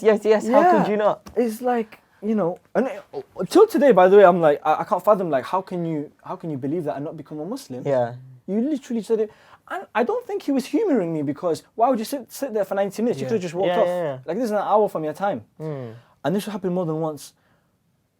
But then, other people who became Islam, and the same people, but like a friend of mine, like we went through this more than 90 minutes, like this is more of a heart-to-heart in his house, we're talking about all of this for hours and hours, and all of it makes sense. Still not Islam. But then we're talking about your purpose in life. We're talking about akhirah. We're talking. You're looking at the sky. You're looking at the moon. You're thinking, is this a creation? Is this a water bottle? Is this a table, or is this the moon created by Allah subhanahu wa ta'ala? Talk about hellfire. Talk about talk about Jannah, Jahannam, and then interacting with brothers and sisters, seeing the Muslim vibes of the ummah. Then they became Muslim, but they didn't become Muslim after hours and hours and hours of technically proving why. Even the way that, I know this kind of ties in with Entre series, alhamdulillah, but even the way that the Muslims traded. Yeah. And basically, da'wah through actions. Yeah. Da'wah through actions, simple as that, right? Non-Muslims would either go through the Islamic courts because they'd get more justice through that than the Christian courts. And it does relate to entrepreneurship, because how are you dealing with someone as an entrepreneur? Right? Yeah. Are you scamming them? Like this guy. Imagine I was a non-Muslim and that guy who didn't pay me the £300. Who was he going to think of Muslim? Right? Yeah. So back to the point, people like Sheikh Akram talking about it from this perspective, and this is just one topic where he's saying, look, you can't prove Islam. Yeah. There must have been so many other things that you sat with him that just like went, that changed your mind totally. That's like class after class after class. And you used to travel even to other institutes that were even like in Leeds and stuff. You used to go to those courses and stuff. Yeah, so you were really invested in this, Sheikh. Yeah, so subhanAllah, like. Could I just make an analogy? Because I think you're quite a critical person. You seem like you're a very studious, critical, analytical person. And also, Sheikh Akram Nadwi, the way that he teaches is very rigorous and critical thinking as well. Yeah. So do you think that kind of like that came together and fused a very good relationship? Yeah, I would definitely say so. I mean, the thing is, and Sheikh always teaches this as well, and the important thing is, it's not about the teacher and it's not about the personality, because what happens is you become attached to the personality. Why? Because they've done so much for you, right? You feel closer to Allah because this person reminded you about Allah. Therefore, you feel so indebted to them and you feel invested in them. And then so, then you can become a fanboy, right? And and all these kind of things, So then someone criticizes the Sheikh. Oh. Honestly, even till now, if someone says something about the Sheikh, you do inside feel I a bit. feel like, have some respect, Come on, you don't know what you're talking about. Yeah, don't speak in that way, right? And that's right. Just like someone speaks about your dad, you're going to think about it the same way. Inheritors of the prophets. Exactly. So you should have that reverence for them, and you should have that ghairah for them, that protective jealousy.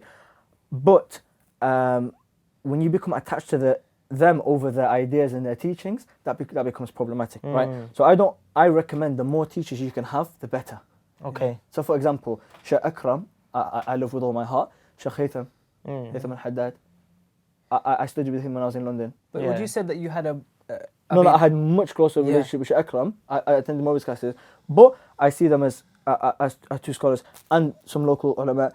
They disagree on many things. Even on like usul perspective, like mentality. They still disagree. They have respect for each other, but they disagree. It's true. But now I have two perspectives. So for you, it's what healthy. makes more sense. Exactly. So when you stick with one, that becomes problematic. But that also is the methodology of Akram Nadwi. Exactly. But that's the point. That's the point. Sheikh is the first person to say, literally, he says verbatim, I'm quoting, he says, it's haram for you to follow me without evidence.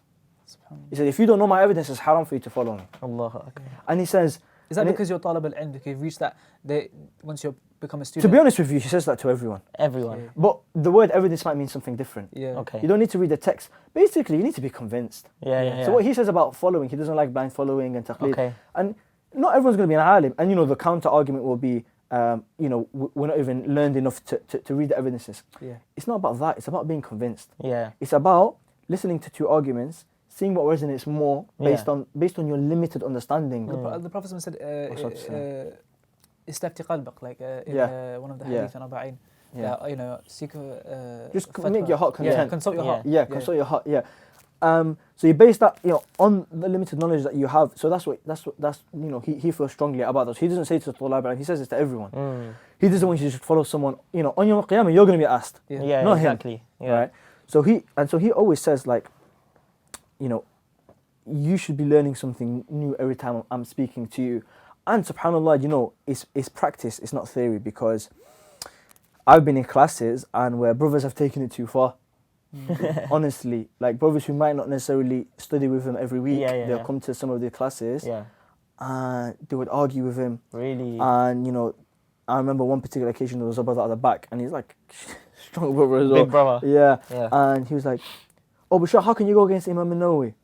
Sheikh, but then Ibn Hajar. So how can you justify?" Yeah. That's not how you ask a question to a sheikh. You don't say, "How can you course. justify?" Yeah. You say, you know, It reminds of the Bedouins, of all the Bedouins who lived. They would come out maybe a minuscule level of that, a smaller level. But it was a similar thing. And then Sheikh would be patient the whole time.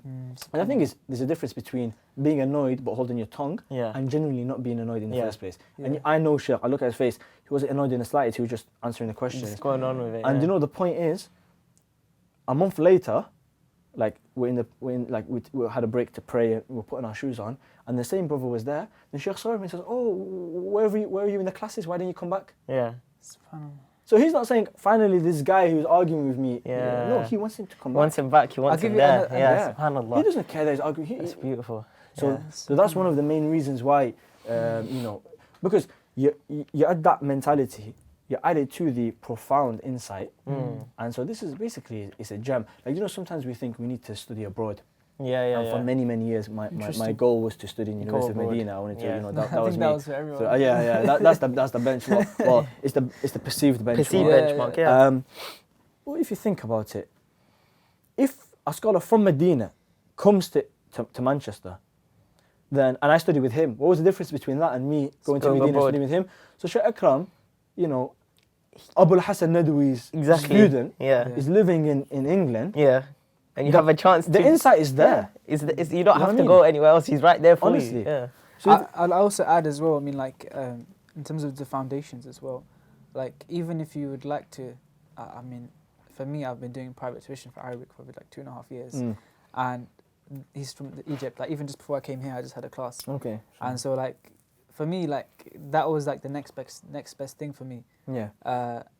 And I think that a lot of people, when they look at studying the deen, they think it's either like you got to be like in an institution, it's got to be abroad, it's got to have this sheikh, and this sheikh's got to come from this sheikh, this place, and this place, and you got to learn aqidah like this. I mean, you can learn these kind of things, even these kind of settings, but if you want to learn the foundations, I think a lot of it's available now. Yeah. You know what the litmus test is? That if you were going to benefit from going abroad and going to an institution, is were you making the most of what you had before you went? Exactly. Yeah. And that's actually something that I know they ask in interviews if you go to Medina University. They ask you how much have you actually done locally before you come to us and before you apply to us. And if they see that actually you haven't made a lot of effort locally, they don't even take you further. Yeah. So because when you go abroad, you're not going to, you know, you're not going to suddenly be hit with a boost of Iman. This is the same guy. That's the fantasy people have. I know one or two brothers, their Arabic is 10 times better than mine. They've never left the country. SubhanAllah. They've never left the country. And their Arabic is of they're self-learning some of the grammar and stuff like this. So likewise. It humbles you. Likewise. I you know, Arabic it's a shame though, isn't it, Salah? It's a shame because, like, I mean, maybe they're not seeking fame. Obviously, that's not the objective, but as soon as someone comes back from abroad, and subhanAllah, they've achieved a lot as well. A lot. Because, I mean, they've got the badge of honor that they've studied in X, Y, Z university, and then suddenly their opportunities to teach in masajid open up for them. I'm just arguing, maybe I could be wrong, but then there are people who have self-studied and who have actually studied with ulama locally, and they probably don't have the same sort of and they and some of the Arabic that they've studied, they've far outweigh the study of people of Arabic. I mean, you know, I think it's because of the certificate, and in this day and age, that holds something. I think recently we're moving away from that. So I think with the rise of some institutes. Local institutes, and people letting it down coming from abroad. That's true as well. Not being as good as they were perceived to be. Because even on that note, you know, institutions. I'll give you an example because I mean, it's a very micro example. I could be wrong. I've been teaching madrasa for about 1 year, and I've been getting one-on-one tuition with a teacher who shares isnad with Sheikh Husri, Khalid Husri, within two asanid, like 2 chains. And you know, I go to my local masjid. I say, look, I can do this, and I know I can help out. You know, I can do it for free and stuff. And the Imam knows me very well. I've used to read to him, so he then gives me a shout out to a few of his students, because he doesn't want to do the students. He doesn't want to teach the students because he's very busy with this stuff. So I'm like, khalas. And then the students look at me I'm wearing trousers. You know, I look maybe younger than him. One of them was like an imam as well, but his tajweed was really whack. Yeah. Yeah, like he was making lahal and jaleel mistakes and stuff. And then like, he was like, do you want me to teach you? He actually said to me. And then I was like, and then the other kid was wearing thobe, mashallah, came practicing masjid. He was looking at me like, no, I'll be alright, thanks. Thank you very much. Tell me about it. And then I was thinking, subhanAllah, like, okay, look, I haven't got like, you know, I haven't studied in Medina, I haven't got this, that. Okay, khalas, but there is a sense of like, you know, glass ceiling. You know what I do? I'll go more the other way. Yeah. To establish that these things have nothing to do with ilm. Like the particular institution that you're from, or like you said, how you dress, these superficial things. So I give a khutbah in like this, yeah, or like with to a make shirt, a statement of what's mubah, yeah. And I'll say in my opinion, this is closer to sunnah than your thobe, and I stick to that, right? And so in that particular, like in that hypothetical circumstance, I'll sit them down. And I'll say, okay, read Fatiha. Then I'll point out every single mistake. Yeah. And I'll say, okay, now can we start the class? It's about the quality. It's not about this. And then if you continue with that, actually then, now though they are now 3 people who no longer have the perception because their mind got blown thinking, oh, actually, that's not what it's about. Right? And even Sheikh Akram, by the way, he's so humble and he wears the same clothes, the topi and the pajama. On more than one occasion, someone's come into the class and they said to me, where's the Sheikh? Yeah. Sheikh was like, yo, literally Sheikh's right there. I've heard this from so many people, you know, actually, that they've come to his classes that, you know, one time it's the first class of the year and you know, Sheikh's actually sitting at the back, like with the students. They've sat down next to him, they don't even know he's there. And then somebody else is kind of like talking on looking for a magical thobe or something. And then they're looking for, okay, where's Sheikh? And then they ask, okay, Sheikh Akram Nadwi, can you please come up? He gets up from right next to him, he's like... Oh, the Sheikhs who, I mean, this is they should always adorn yourself with knowledge, but some shuyukh, they wear the black robe on top of the thobe, you know, the black one, the one. And so they come in and people know who the teacher is. And that's like the imam, like I am the imam. And then Akram once after a course, he just came up. He's like, he goes to me, where the toilets? And just walking around. And that was straight after one guy, just like that example you gave with the big guy who spoke out. Another guy, he said to him, you know, we need khilafah and stuff. He wasn't HT. He was just like, you know, how can you say shouldn't have a khilafah? Or shouldn't have a, and then the Sheikh says, but what about iman? And then he goes, oh, do you know what iman is? And then the guy was shouting. He's like, and then he was like, and then Sheikh was like, you're humble, and he explained what iman is. And then I realized, like, you know, that's the way forward, man. You know, and it's not a show. You know, once we're in Medina, and we have like basically we did Umrah with al-Salam and so we had classes during the day and then you go to the Tawaf. So in the morning we had classes and so the setup and you know in Saudi you know you can't really congregate to give classes we have to come into like basically the classes in this particular occasion were in like a hotel room. Okay. Yeah, but like the hotel, not the lobby, but like you know you get business rooms and stuff, like a meeting room. So they were doing a makeshift class, so we were sitting on the floor and. So he sat on like, you know the Arabic sofas, the small ones floor, like that. But you got like an individual one. Yeah, got individual ones, So then he came up and he looked at it and he giggled. He did his little giggle and he goes, and he sat down and he goes, I look like a sheikh. He was looking at me, he said, look, I look like a sheikh. Like, he doesn't see himself as a sheikh, you know what I mean? And it's so genuine in a sense, SubhanAllah, that's amazing. So I wanted to ask, how long has it been now that you've been sort of studying with the Sheikh? And I think I started in 2012. Okay. So it's about 5, 6 years. Yeah. So from your perception of what studying would be like from the start and how it's been now and what you would assume that you would have got from the Sheikh or the relationship that you would have had with the Sheikh and how it is now, how has that kind of journey changed in a way? With people like we said, these gems with like Sheikh Akram, they're so busy, right? So you know you're not gonna sit down and start studying Alif Ba Ta with him. Like the guy, he's writing like 50 volumes Sharh of Sahih Muslim as we speak. Subhanallah. He writes like he writes in the morning from 5 a.m. till 11. Wow. Every day. Allah. And then he teaches and then he what's it called? That's the one project, and then after that, whatever teaching he'll do on the weekend, and in the evening he'll whatever else he'll do. So he's not the type of teacher that you're gonna be doing all the box standard things with him. The main benefit you're gonna get from him is the mentality, because you get graduates who go to whatever Medina, Dar al-Ulum, and they've memorized all the texts. Yeah. But the critical thinking is just not there. It's just not there. There's no extrapolation. It's like, okay, this is what Shafi'i said. Okay, but then how does Imam Shafi'i's comment apply to this thing? They can't get there. So Shaykh Akram is opening your mind. He's literally making you more intelligent, urging you to consider things from different perspectives. So that was the main benefits that I get from him, and so and because he's so busy, then you make an effort, as we say, like we go to his classes in Oxford, you go to his classes in London, you go to his classes in Leeds. When he comes to Manchester, you go to his class. You can't forget, because he's always doing something. And also he has particular things that he's got an agenda. Iman, Islam. He's got an agenda of what he wants to teach. So whatever he's teaching, he'll mention it. So we're literally doing like Bukhari, like hadith number 326, and we'll go on a tangent for half an hour about Iman. You might have heard that same tangent before as well, right? Many times. But many you times. benefit still from that. Yeah, no, of course. Even the day courses, like for example, he'll mention these things, especially when he's preparing for a day course. It's it's fresh in his mind. So he'll mention these things in the Bukhari class. Then in Manchester, he'll do a one-day course on Ibrahim alayhi salam. But he's mentioned Ibrahim alayhi salam a million times in his Bukhari class.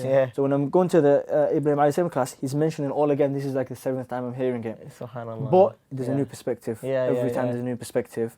I've never gone to his class and think, I've heard all of this before. I've heard all of this. So you make an effort, and then when he sees you make an effort, like we'll have a seminar. Like we'll have a different class on Friday in Oxford, and then a seminar in Manchester on Saturday, and the standard class is on Sunday. And he's so busy, he's not worried about your timetable. So when he sees you in Oxford, he's like, okay, mashallah. Then he sees you in Manchester, oh, mashallah, you came to Manchester. Like, I live in Manchester, but okay. And but then we come to Sunday anyway. So on the Sunday, he'll be like, oh, mashallah, you're here again. So then he'll encourage you. And even though he encourages do it online better than nothing, you can tell it's not the same in his mind. So when he sees, he's like, no, make the effort. And when he sees you make an effort, he'll encourage you as well. He'll say, look, the malaika with you on the way. The ilm comes from the effort, not from the class itself. Subhanallah, one guy, he did so much effort just to get there. Even like an example from where I flopped, I have a friend who, al-Muntada in West London, basically my favourite masjid in the world. After like the Haramain, I just love the vibe about it. I love the ulama, the number of things they've got going on at the same time. I just love it to bits. I did a dawrah there, like a 1 year dawrah, and 1 week dawrah. Sorry. I just love it. But when I lived in London, I lived in Zone 4 East, and this is Zone 4 West. It's all of a side. So it's like literally an hour and a half. So I'd only ever go if there's a big event, unfortunately. And there's a Quran class, like basically a hifz class. And I attended for like 3 or 4 weeks, and then one friend of mine who recommended that I go. After a couple of months, he said, so what happened? I don't see you in the class. I said, yeah, it just takes so long for me to get there. It's about an hour and 15 minutes. It turns out he lives half an hour more east than me. Subhanallah. So he travels for half an hour to get to where I am. So it takes him an hour and a half. He carried on that for 4 years. Now he teaches at the same institution. No way. So he got the ijazah. I know who it is. So he has the ijazah that I don't have from that institute. And he gives the ijazah in that. Subhanallah, that's amazing. Because he's been doing it since 4 years. That's the effort that you put in, going from all the way there to all the way there. Because it's for the barakahs in the effort, not from actually going to the class. So what I wanted to touch on as well is like, it seems like you've got obviously a strong mindset, not only for your owning your business and trying to develop it and trying to do more businesses, but you also got a strong mindset for studying knowledge and obviously you've stayed with Sheikh Akram Nadwi for about 6 years now, 5-6 years, and other teachers. How do you kind of consolidate the two minds together? Like, how do you bring that together? Because why I ask is that some people think that they will need to really dedicate their effort and their time and their mentality, their mental effort to one particular thing. Either I'm going to be somebody who's going to excel in business, or I'm going to, be somebody that excels in knowledge, or, X, Y, Z.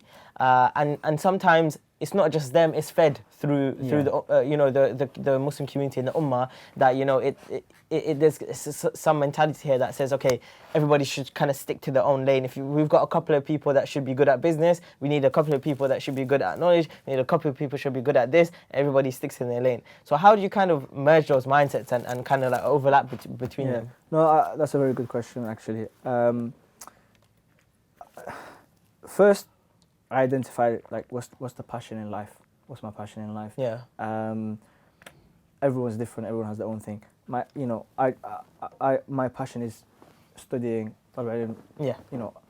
Not activism from the general perspective, the definition of activism, but being active in the community. Person, yeah.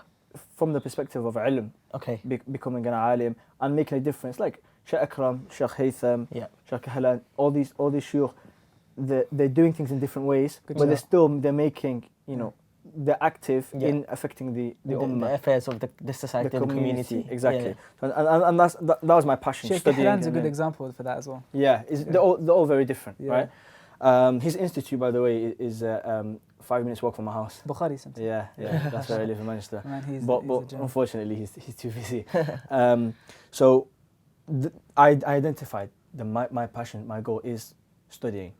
Then I looked at it from a practical perspective. Okay, how can you basically study full time and still live on earth with a family and have sustenance? And then I thought there's three ways, and if there's more, you can add to it. One, handouts.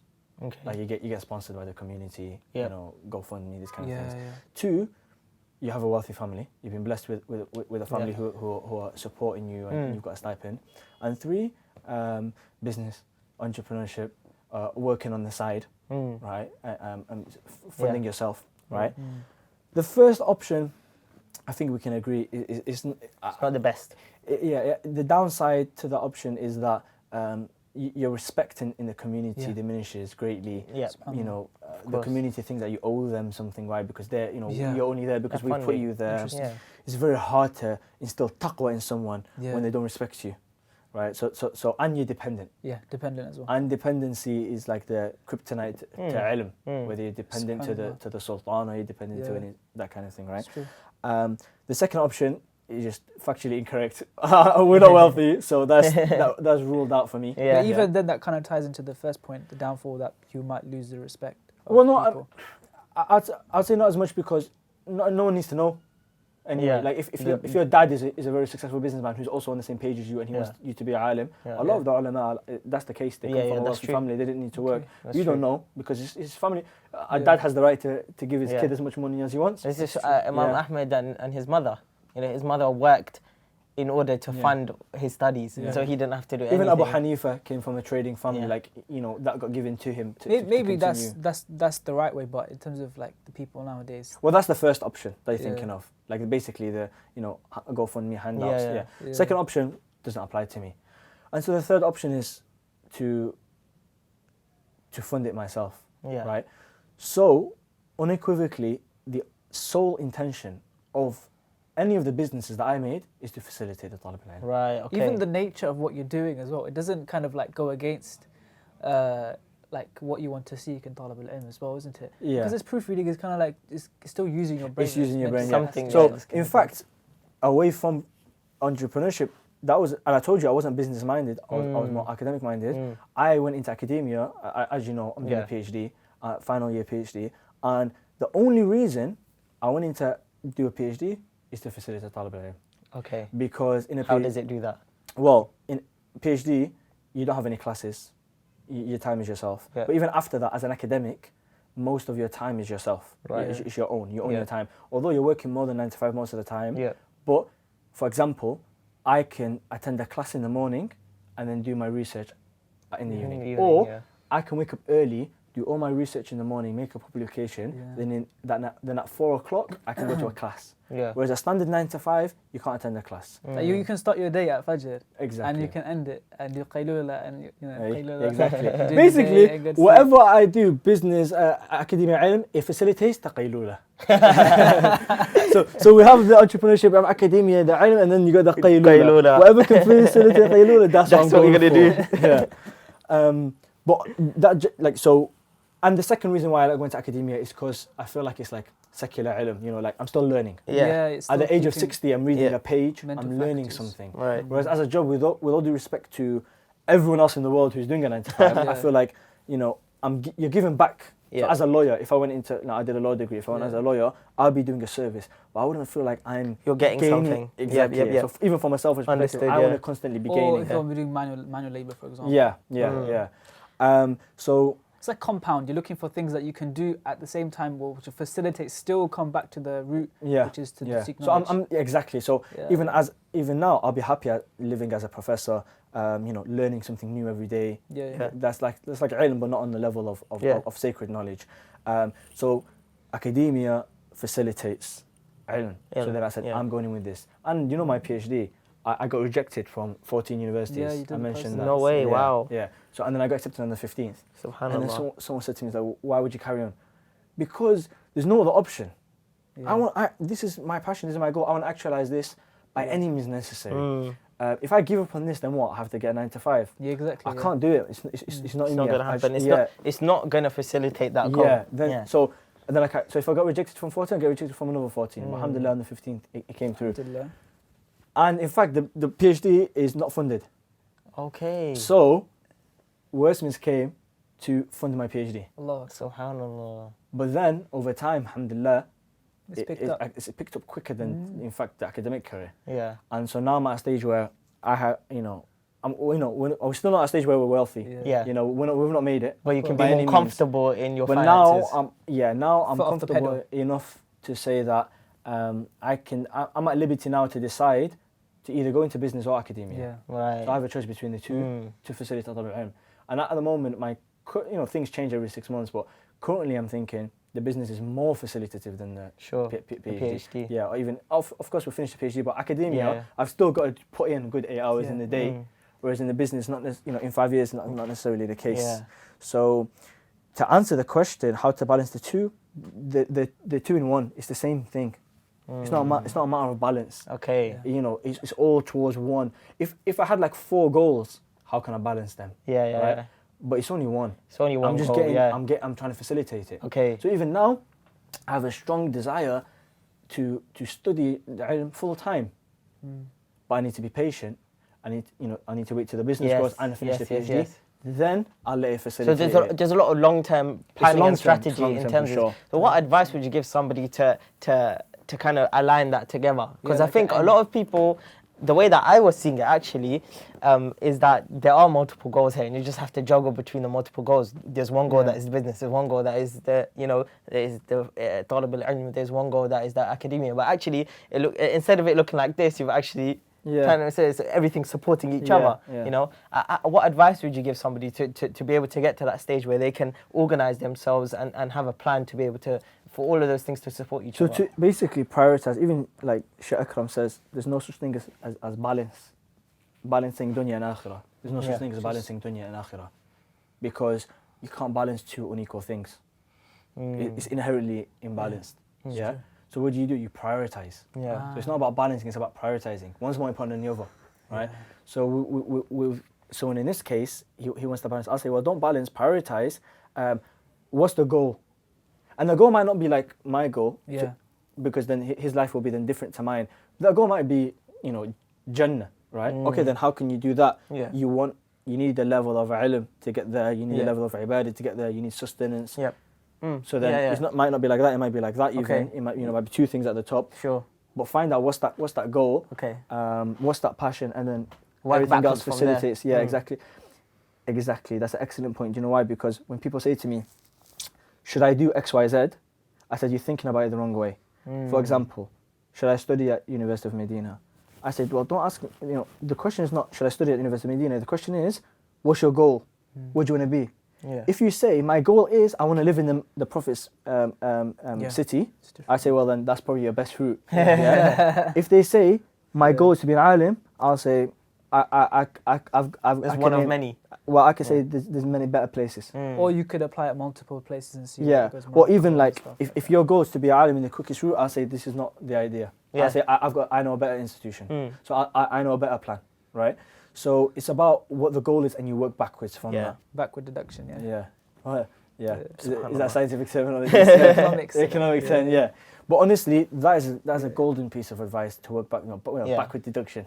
I feel happy now. Hashtag backward deduction. I think Allah, you know, we covered a lot, and I think it's time to end. Wrap it up. Would you like to start, inshallah?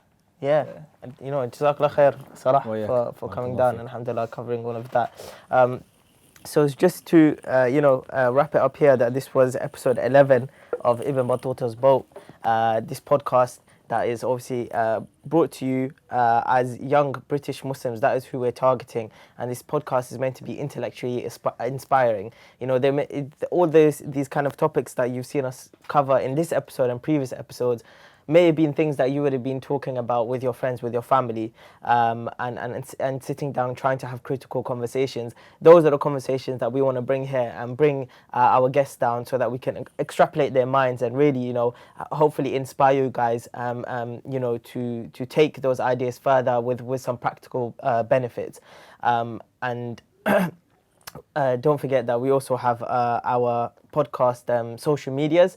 We've just sort of redesigned our website. We redesigned our website. No, it was you. No. It was a team. It was a I team. thought you were going to say it's you. That was me. It was a team effort, alhamdulillah. I just set the task on the project management tool that I posted with the Monday.com. Oh yeah, was that Salah's recommendation? No, he said Slack. Oh, he said no. And you don't like I Slack. said you need a new team. And then you like off the manhaj. Is he on the manhaj now? Yeah, he's on the manhaj. Now that he's on the podcast. Alhamdulillah. Yeah, so do visit our website, ibnbattutasboat.com. There's a lot more that's going to be coming out on there, like blogs, merchandise, etc. We've also got all of our social medias. Asim? Yeah, so to summarize, essentially the discussion we had with Brother Salah, we talked about the inception of his company that he started, which is called Wordsmiths, and you can check it out. And with the birth of Wordsmiths and actually some of the entrepreneurial endeavors that he had before it and during and after, we then talked about the concept of the quest of knowledge. When you listen to the podcast thoroughly, you will find that there's something ingrained behind all of these entrepreneurial endeavors, behind all of his life choices, and that is the concept of Taalib al-ilm, seeking knowledge. So we go heavily into that as well as how gives very good entrepreneurial tips for people who want to take it further, who want to, and also we discuss the concept of entrepreneur as well itself. How it works, and is it right for us? Is it right for you? Then we kind of talk about finding a balance, but actually it's not. If we were to change that topic, we would say prioritizing. Prioritizing our life choices to actually reflect the proportion between deen and dunya, right? So, is that okay? Yeah. Is that right? Yeah. Yeah. Is that okay? Yeah. So essentially, our goals. We should prioritize goals before actually outputs. So for example, if I want to study abroad, you have to question yourself and say, what is it that I want to achieve in the future, and then do backward deduction. Yeah? So that's the ending point that we have. But inshallah ta'ala, please do keep involved and keep watching our podcast. We still have the Entre series ongoing. This is our second installment of that. Yeah. So we ask Allah subhanahu wa ta'ala to accept it from Salah, for him to come down from Manchester, Manchester Sharief, my second home. Salah, is there anything that maybe people can sort of get in touch with Wordsmiths if they want it, or yourself, or anything? Yeah, I was going to say, if anyone needs any advice, you can search me on Facebook or via email, salahsharief@hotmail.com. Or if you need any, are you still using that at hotmail.com one? Only for personal advice. Yeah. Or if you need any proofreading and editing, wordsmiths.org.uk. .org, yes. .org, yeah. .org.uk. MashaAllah. Yeah, international. Awesome. And what's that thing? Not last but least. well, last but not least. Last but not least, that's it. Is you need Westminster to help you with that. Huda Television are proudly our sponsors and our Big shout partners for this podcast. They have a channel that is streamed live on YouTube and Facebook, which you can find on all the social medias, and their kind of programs are very dedicated towards the youth, towards the same sort of you guys that are listening now. So do check them out, because that'll be in addition to what you're listening to onto the podcast. You will find additional benefit that is on Huda TV. Jazakallah khairan. قد ذهبت أربه كل من سار على الدرب وصل في ازدياد العلم إرغام العدا وجمال العلم إصلاح العمل جمل المنطق بالنحو فمن يحرم الإعراب بالنطق اختبل انظم الشعر ولازم مذهبي في اطراح